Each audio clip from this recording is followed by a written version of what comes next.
देव उठनी ग्यारस। देव उठनी ग्यारस की कथा में दो मुख्य कथाएं हैं। एक जिसमें एक राजा भगवान विष्णु की परीक्षा में सफल होता है और दूसरा जिसमें लक्ष्मी जी के कहने पर भगवान विष्णु 4 महीने के लिए योग निद्रा में चले जाते हैं। एक राजा के राज्य में एकादशी के दिन अन्न नहीं बेचा जाता था। एक दिन एक व्यक्ति नौकरी मांगने आया और राजा ने उसे एकादशी के दिन अन्न न मिलने की शर्त बताई। नौकरी मिलने पर वह मान गया, लेकिन एकादशी पर भूखा रहने पर राजा के पास गया। राजा ने उसे अन्न दिया पर खुद के खाने के लिए नहीं। वह भोजन बनाकर भगवान को बुलाने लगा। भगवान प्रकट हुए, भोजन किया और फिर उसे अपने विमान में बैठाकर अपने धाम ले गए। इस कथा से राजा को ज्ञान हुआ कि केवल व्रत उपवास से नहीं बल्कि मन की शुद्धता से फल मिलता है। एक बार भगवान विष्णु ने लक्ष्मी जी से कहा, लक्ष्मी जी वे दिन रात जागते रहते हैं या बहुत लंबी निद्रा में सो जाते हैं, जिससे चराचर का नाश हो जाता है। लक्ष्मी जी ने कहा कि वे नियम से 4 महीने के लिए वर्षा ऋतु में शयन करें, जिससे उन्हें भी आराम मिलेगा। भगवान विष्णु ने उनकी बात मान ली और कहा कि वह वर्षा ऋतु में 4 महीने के लिए योग निद्रा में चले जाएंगे, जिसे अल्प निद्रा कहेंगे। उन्होंने यह भी कहा कि इस दौरान जो भक्त उनकी सेवा करेंगे और शयन व उत्थान के उत्सव मनाएंगे, उनके घर में वे लक्ष्मी जी सहित निवास करेंगे। बहुत प्राचीन काल में सत्यलोकपुरी नामक राज्य में एक धर्मनिष्ठ राजा रहते थे। वह अत्यंत विष्णु भक्त थे और उनके राज्य में कोई भी एकादशी के दिन अन्न नहीं खाता था। हर घर में भगवान विष्णु का नाम गूंजता था। राजा प्रतिदिन मंदिर जाकर कहते थे, हे नारायण, यदि मैं न्यायपूर्वक शासन करूं तो यह राज्य आपके नाम का बना रहे। भगवान विष्णु राजा की भक्ति से प्रसन्न थे। उन्होंने कहा, देखूं इस राजा की निष्ठा कितनी अडिग है। और उन्होंने एक सुंदर स्त्री का रूप धारण कर उसकी परीक्षा लेने के लिए निश्चय किया। वह स्त्री अपूर्व सौंदर्य की थी।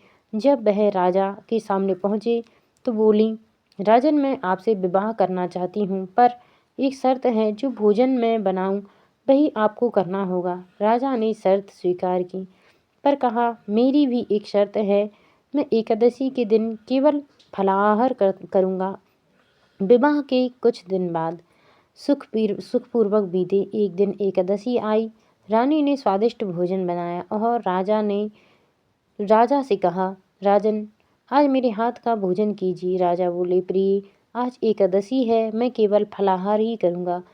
रानी क्रोधित होकर बोली, क्या मेरी बात का कोई मूल्य नहीं है? मैंने शर्त रखी थी। राजा शांत स्वर में बोले, धर्म से बड़ा कुछ बंधन नहीं। मेरी आत्मा भगवान विष्णु की भक्ति से बंधी है। यह सुनकर रानी का क्रोध और भी बढ़ गया। उसने कहा, यदि तुमने मेरी बात नहीं मानी तो मैं तुम्हारे पुत्र का सिर काट दूंगी। चारों ओर सन्नाटा छा गया, किंतु राजा अडिग रहे। उन्होंने कहा, यदि मेरे धर्म पालन से मेरे पुत्र का बलिदान भी हो तो मैं विचलित नहीं होऊंगा। तभी रानी रूप बदलकर तेजोमय प्रकाश फैल गया और स्वयं भगवान विष्णु प्रकट हुए। भगवान बोले, राजन, तुम्हारी अडिग भक्ति देखकर मैं प्रसन्न हूँ। आज से तुम्हारा नाम व्रतनिष्ठ राजा होगा। तुम्हारे राज्य में सदा धर्म की विजय होगी। राजा ने कहा, प्रभु, मेरे राज्य में सदैव आपका निवास रहे। भगवान ने आशीर्वाद दिया, जो व्यक्ति एकादशी का धर्मपूर्वक पालन करेगा वह मेरे धाम का अधिकारी बनेगा। देवउठनी एकादशी के दिन अपनी लंबाई नाप के बराबर एक कलावा मौली लें। इसके बाद अपनी मनोकामना व्यक्त करते हुए उसे तुलसी के पौधे के चारों ओर बांध दें। फिर भगवान विष्णु और माता लक्ष्मी की विधिवत पूजन करें।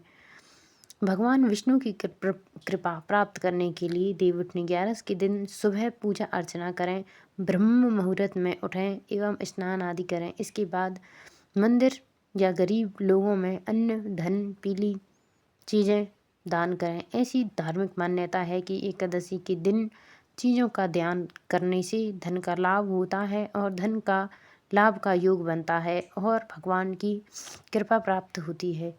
देवउठनी 11 के दिन सभी पापों से छुटकारा मिलता है और प्रभु की कृपा एवं जीवन में सुख शांति बनी रहती है। देवउठनी 11 के दिन व्रत करने से सभी पापों का नाश होता है।